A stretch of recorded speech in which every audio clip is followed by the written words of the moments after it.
First of all thanks for being here in my YouTube channel. तो आज के class में देखते हैं इंटीग्रेशन क्या होता है, उसके फॉर्मूले बेसिक कैसे यूज करते हैं। अब ये जो इंटीग्रेशन है आपके जस्ट डेरिवेटिव के अपोजिट प्रोसेस है। आपने जो फॉर्मूले डेरिवेटिव के लिए याद किए थे उसी के जस्ट अपोजिट आप इंटीग्रेशन है। सपोज sin x का डेरिवेटिव cos x हो रहा है तो cos x का इंटीग्रेशन आपको प्रीवियस रिजल्ट देने वाला है sin x एंड इंटीग्रेशन ये डेरिवेटिव के जस्ट अपोजिट प्रोसेस है। तो सबसे पहले देखते हैं कांस्टेंट का डेरिवेटिव आपको पहले से ही पता है एनी कांस्टेंट सबको derivative with respect to x of constant कैसे नोट कर रहा हूं तो इस कांस्टेंट का डेरिवेटिव होता है 0। तो इसी को मैं अगर इंटीग्रेशन देखता हूं तो देयरफॉर इंटीग्रेशन ऑफ डेरिवेटिव का रिजल्ट क्या था 0। तो 0 dx इज इक्वल टू आता है एनी कांस्टेंट k का डेरिवेटिव कांस्टेंट था, आप इसे c से भी डिनोट कर सकते हो। तो इस कांस्टेंट का डेरिवेटिव कितना है 0। तो जो रिजल्ट डेरिवेटिव का है उसका इंटीग्रेशन करने के बाद वही आपको प्रीवियस रिजल्ट मिलता है। फॉर एग्जांपल अब अलजेब्रिक फंक्शन का इंटीग्रेशन देखते हैं। Integration of algebraic function, algebraic function means होता है वेरिएबल, बेस में कौन होना चाहिए वेरिएबल, और उसका जो पावर है n, वो n ऑलवेज पॉजिटिव होना चाहिए, ग्रेटर और इक्वल टू 0। यानी आप अलजेब्रिक फंक्शन किसे बोलते हो तो बेस में वेरिएबल x y z कोई भी वेरिएबल हो सकता है और उसका जो पावर है पावर ऑलवेज पॉजिटिव इंटीजर होना जरूरी, फ्रैक्शन या नेगेटिव नंबर नहीं चलेगा। तो फॉर इंटीग्रेशन ये जनरल फॉर्मूला आपको अलजेब्रिक फंक्शन के लिए याद रखना है। x raise to power n का इंटीग्रेशन होता है x raise to power n plus 1 upon n plus 1। Integration का रिजल्ट है x raise to power n, x यहां पे वेरिएबल है और उसका पावर जो n है, n आपका पॉजिटिव इंटीजर है तो इसे आप अलजेब्रिक फंक्शन बोलते हो। तो x raise to power n का इंटीग्रेशन हुआ x raise to power n plus 1 upon n plus 1, but यहां पे कंडीशन है n is not equal to -1, यानी कभी भी n की जगह पे -1 नहीं होना चाहिए, उसके लिए आपका फार्मूला अप्लाई नहीं होता है। तो ये हुआ अलजेब्रिक फंक्शन के इंटीग्रेशन का रिजल्ट, यानी x raise to power n। इसी को अलजेब्रिक बोलने का रीजन क्या है, आपका x वेरिएबल है और उसका पावर पॉजिटिव है। तो x वेरिएबल का पावर पॉजिटिव इंटीजर है तो उस समय आप उसे अलजेब्रिक फंक्शन बोल सकते हो। तो रिजल्ट होता है पावर 1 से इंक्रीज करोगे और जो पावर बन रहा है वही से पावर डिनोमिनेटर में लिखोगे।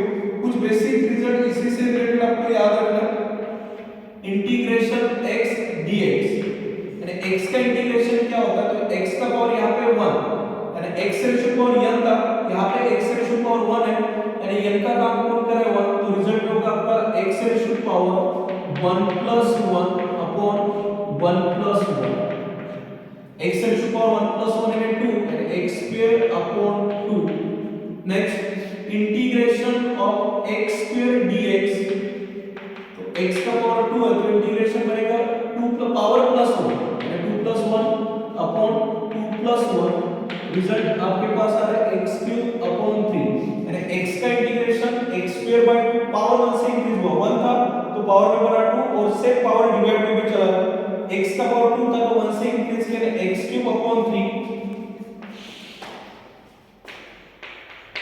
Integration x raise to power 6 dx, x raise to power 6 का इंटीग्रेशन होगा पावर 1 से इंक्रीज करो x raise to power 7 upon 7, जो पावर है वही डिनोमिनेटर में शिफ्ट होगा। Integration x raise to power 11 dx, तो रिजल्ट होगा x raise to power 12 upon 12। Integration x raise to power 79 dx, x का पावर 79 प्लस 1 करना है 80 और जो प्लस 1 करने के बाद रिजल्ट आ रहा है वही result denominator. x raise to power 79 का इंटीग्रेशन हुआ x raise to power 80 upon 80। In short algebraic function का इंटीग्रेशन क्या होता है तो जो भी पावर है उसमें प्लस 1 करोगे और प्लस 1 करने के बाद जो पावर मिला है वही पावर आपको डिनोमिनेटर में असाइन करना है। तो ये जनरल फार्मूला था x raise to power n का integration x raise to power n plus 1 upon n plus 1। उसी से रिलेटेड ये रिजल्ट आपको याद रखना है, x का integration x square upon x square का integration x cube upon 3, x raise to power 4 का इंटीग्रेशन बनेगा x raise to power 5 upon 5। ये उससे रिलेटेड रिजल्ट है। अब इसका यूज करते समय आपको एक्सपांशन के फॉर्मूले पता होंगे, a plus b whole square का फॉर्मूला आपको पता है a square plus 2ab plus b square a minus B whole square का फॉर्मूला आपके पास है a square minus 2ab plus B square. For example अगर आपको इंटीग्रेशन निकालने की जरूरत, evaluate integration x square plus 1 whole square या x प्लस 1 होल स्क्वायर, तो ठीक है मेरे पास यहाँ पे अलजेब्रिक फंक्शन है तो ब्रैकेट का पावर स्क्वायर है तो सबसे पहले स्क्वायर अप्लाई करो। इंटीग्रेशन इसके कंसीडर करते समय आप उसे i से डिनोट करोगे तो i equals to integration x plus 1 whole square dx। तो पहले आप अपना बेसिक फार्मूला अप्लाई करोगे यहाँ पे a plus b whole square का a plus b whole square का फार्मूला। तो फर्स्ट a का स्क्वायर है x square plus 2x into 1 यानी 2x और प्लस b स्क्वायर यानी 1 का स्क्वायर 1। मैंने a प्लस b फर्स्ट फार्मूले के हिसाब से इसको एक्सपांड किया और अपना इंटीग्रेशन जो प्रॉपर्टीज डेरिवेटिव ओबे करता था वही सभी प्रॉपर्टी इंटीग्रेशन भी ओबे करता है। यानी यहाँ पे लीनियरिटी प्रॉपर्टी है, नंबर ऑफ टर्म्स कितने 3 टर्म्स है तो सभी टर्म के लिए इंडिविजुअली मल्टीप्लाई कर सकते हो आप लोग। तो फर्स्ट टर्म है x स्क्वायर उसके लिए मल्टीप्लाई किया x square dx, second term है 2x उसके लिए मल्टीप्लाई किया 2x dx और थर्ड टर्म है 1 इंटीग्रेशन ऑफ 1 dx। यानी इंटीग्रेशन लीनियरिटी प्रॉपर्टी ओबे करता है। नंबर ऑफ टर्म्स 3 थे तो सबके लिए आपने इंडिविजुअली इंटीग्रेशन अप्लाई किया। अब integration with respect to x करो तो आपको x के बारे में ही सोचना है कि आपको x का पावर 2 है तो इंटीग्रेशन क्या होगा पावर में प्लस 1 2 प्लस 1 यानी 3/3 प्लस ये 2 कांस्टेंट नंबर। बट आप integration with respect to x कर रहे हो और आपका वेरिएबल x यहां पे प्रेजेंट है तो आपको उस वेरिएबल के बारे में सोचना है जो साथ में कांस्टेंट इनटू या डिवाइड होगा कांस्टेंट एज इट इज ही रहेगा। यानी यहां पे ये नहीं सोचना कि सर 2 है तो मैं 2 का इंटीग्रेशन कर लेता हूं x का इंटीग्रेशन, ऐसा नहीं होगा। कोई भी कांस्टेंट इनटू या डिवाइड में प्रेजेंट है तो कांस्टेंट एज इट इज ही रहेगा। आप integration with respect to x करो तो आपको x के बारे में ही सोचना है और यहां पे x प्रेजेंट है तो x का इंटीग्रेशन होगा x² 2 प्लस 1 ये कांस्टेंट नंबर है।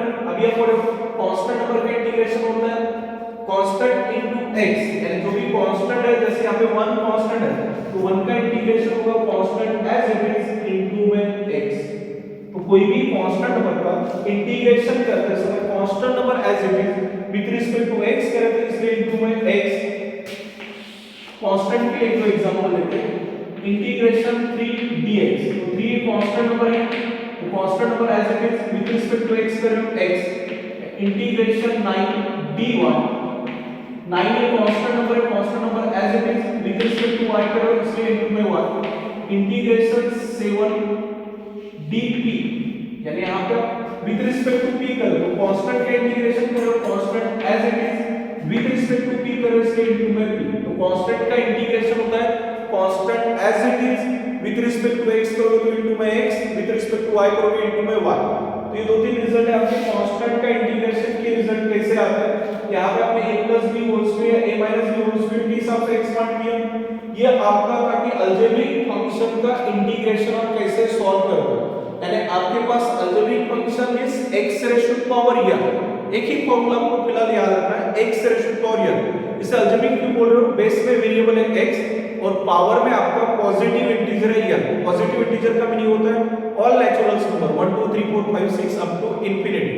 तो उस समय इंटीग्रेशन के रिजल्ट में x ratio to power n plus 1 upon n plus 1। इसके लिए कंडीशन है except n is not equal to -1, यानी जो पावर है -1 नहीं होना चाहिए। उसके लिए अपने पास एक अलग से फॉर्मूला।